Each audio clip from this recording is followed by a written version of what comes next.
Los asesores de Samsung me decían que la única diferencia entre ambos modelos era que el de U8000 tenía bases planas de color negro al igual que sus marcos, y el de U8200 bases arqueadas en color gris al igual que sus marcos.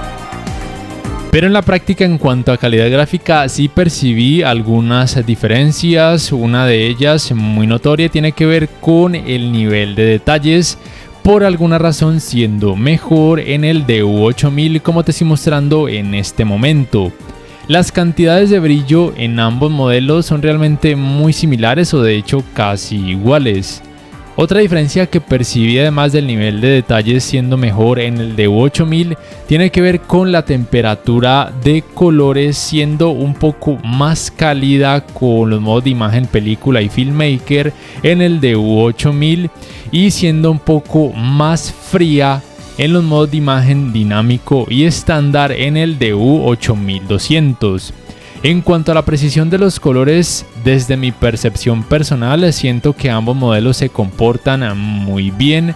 Me parece que vienen bien calibrados de fábrica, a diferencia, por ejemplo, de los modelos del año pasado, en donde venían de fábrica con alguna tonalidad rojiza, especialmente el CU8000 del año pasado, que luego solucionaron con actualizaciones de software. Voy a mostrarte ahora la capacidad de saturación de color que ambos modelos poseen, la cual desde mi punto de vista es realmente muy buena, siendo levemente, pero muy levemente mejor por alguna razón en el de U8200. Lo mismo aplicaría para el parámetro potenciador de color, aunque este parámetro no te recomiendo activarlo porque puede perjudicar la precisión de los colores. En este caso, recuerda que solamente te quiero mostrar de lo que son capaces ambos televisores en este parámetro de saturación de color. También quiero recordarte, como es costumbre en las comparativas que realizo, que los parámetros para ambos modelos en cada uno de los modos de imagen en cuanto a brillo, color, contraste, entre otros, están tal cual como vienen de fábrica. Están ajustados en los mismos valores para que puedas percibir mejor las diferencias entre ambos modelos. Te recuerdo que esas diferencias tienen que ver primero con el mejor nivel de detalles por parte del de U8000. Otra diferencia te recuerdo que es la temperatura de color siendo un poco más cálida en los modos de imagen filmmaker y película en el de U8000. Y una diferencia, digamos que tal vez a favor del de U8200, es que a pesar de que el nivel de detalles no es el mejor en algunas partes, el nivel de contraste es un poco mejor y también la saturación de color es levemente mejor. Pero en términos generales pienso que las diferencias entre ambos modelos con este tipo de escenas que tienen mucho color tanto en rango dinámico estándar como en alto rango dinámico no son muy grandes. El resultado con este tipo de escenas que tienen mucha oscuridad, especialmente cuando tienen algún tipo de tecnología de alto rango dinámico como es este caso, varía mucho dependiendo de cada modo de imagen y también un poco dependiendo de cada escena. Pero aquí también aplica la diferencia a favor del de U8000 en cuanto a que tiene mejor nivel de detalles, aunque se percibe un poco más de efecto clouding o efecto de nubosidad. Mientras que en el de U8200 hay menos cantidad del efecto clouding o efecto de nubosidad, pero recuerda que hay un nivel de detalles levemente inferior. Sea como sea, pienso que en esta área ambos modelos se comportan de una forma más que decente, teniendo en cuenta que ambos son televisores de gama de entrada de este 2024.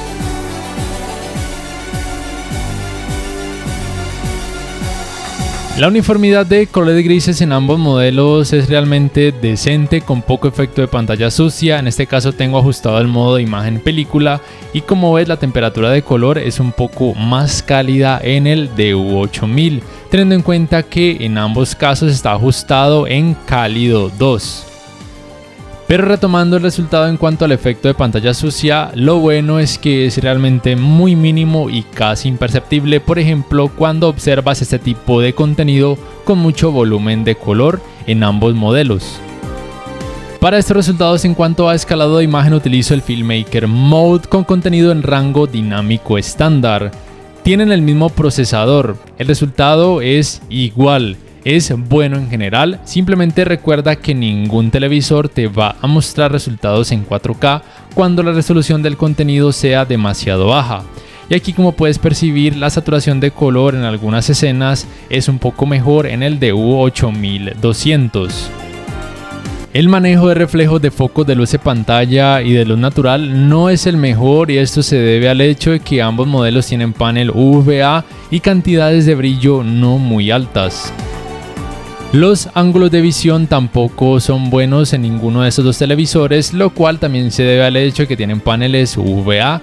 Como ves, los colores pierden mucho volumen y lucen blanquecinos cuando ambas pantallas son observadas desde ángulos muy amplios, por lo cual no son buenas opciones para ver contenido con familiares o amigos que deban sentarse alrededor de estas pantallas, pero si siempre las observas de frente no habría problema.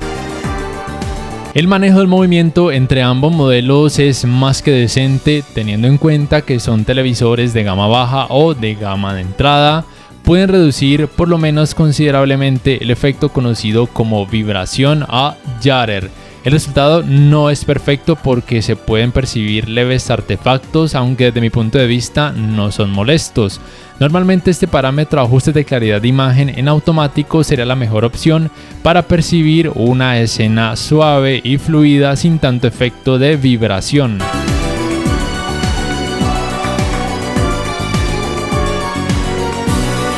En cuanto al área gaming, debes saber por supuesto que ambos modelos cuentan con modo juego, el cual debes activar para poder obtener la mejoría posible a la máxima capacidad en cuanto a manejo del movimiento.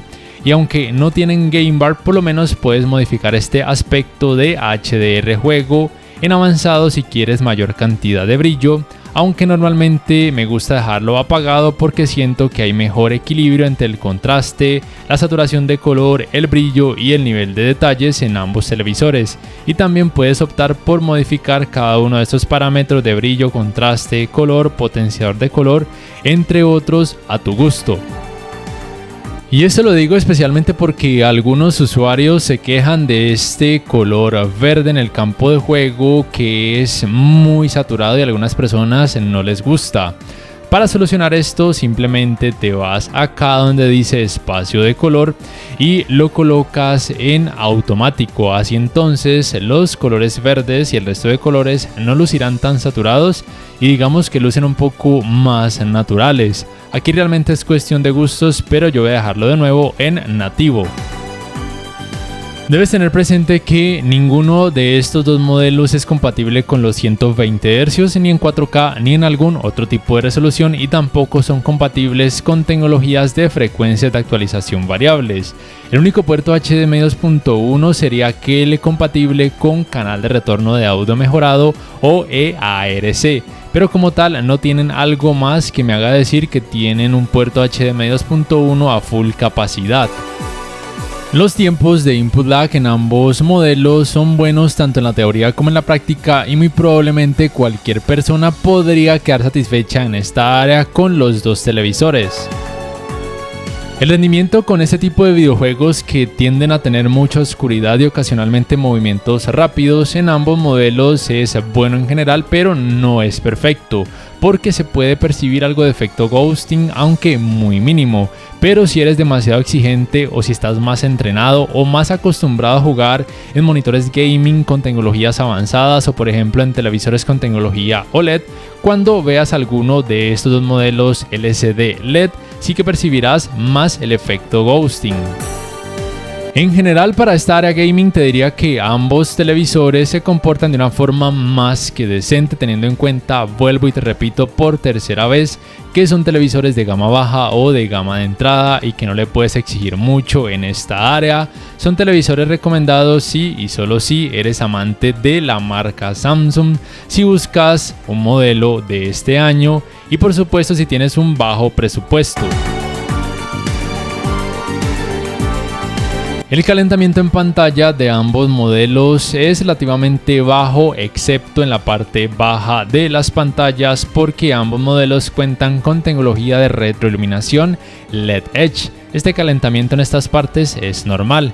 Estos resultados los he tomado luego de poco más de 3 horas de utilizarlos sin parar, también por supuesto con videojuegos.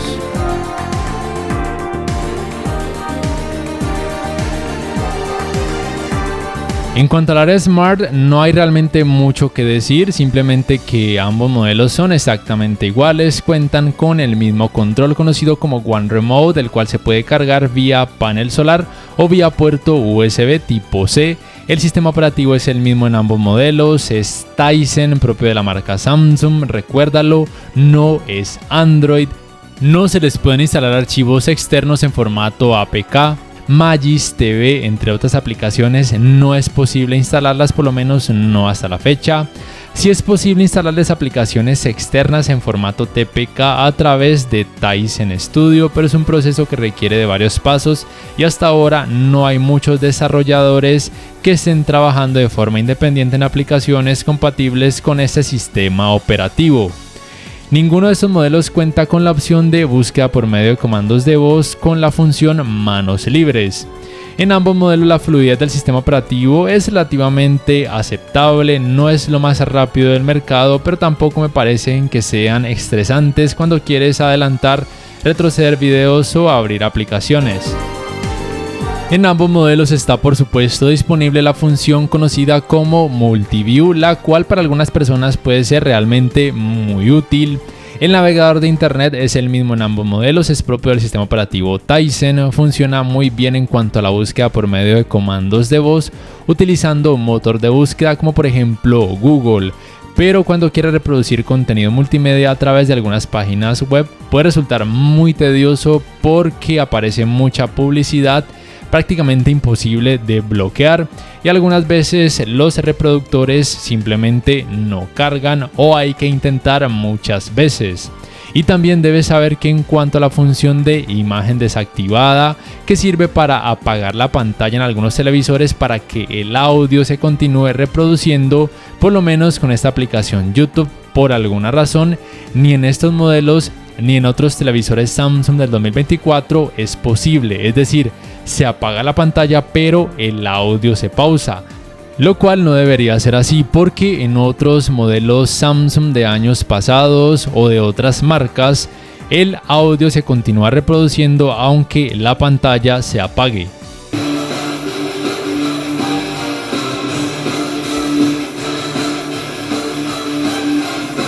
Y en cuanto a las entradas, ambos modelos tienen exactamente lo mismo y la misma ubicación, dos puertos USB 2.0, un puerto para el cable LAN para internet, un puerto para el cable de la antena de aire, un puerto para el cable digital óptico y 3 puertos HDMI, uno de ellos compatible con canal de retorno de audio mejorado.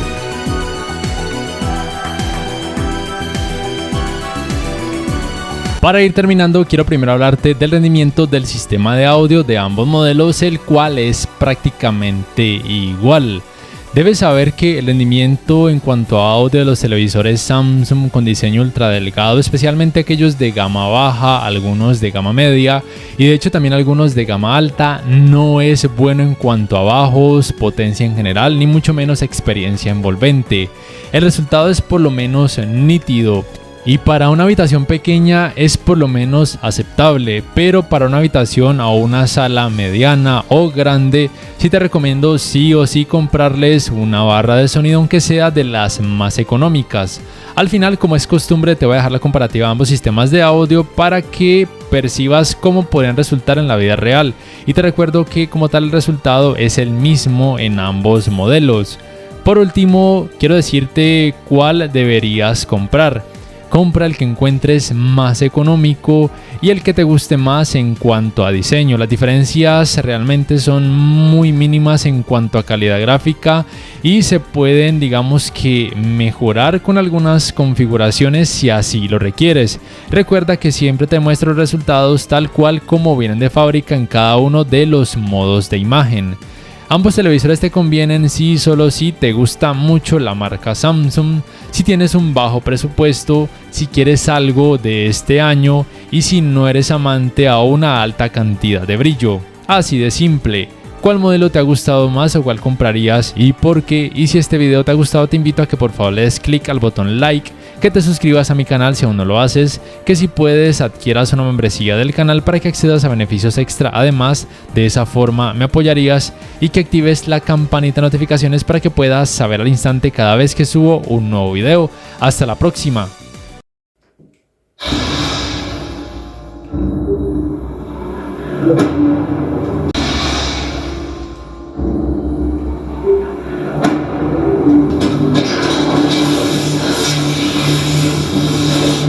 This is Kerrigan. There's a wave of Zerg advancing on his position. This is Kerrigan. There's a wave of Zerg advancing on his position. We need immediate evac. What happened to Kerrigan wasn't your fault. We need immediate evac. What happened to Kerrigan wasn't your fault.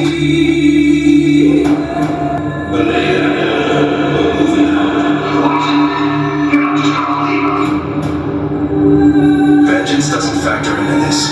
Our revolution's about freedom. When you figure it out, let us know.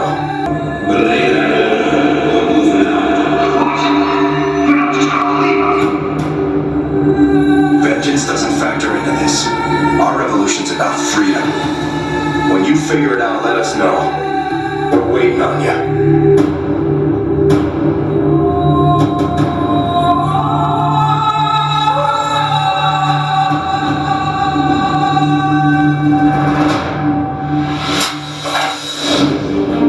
Sir, Dominion ships warping in. Sweet Mother Mercy. About time we kick this revolution into overdrive. We're waiting on you.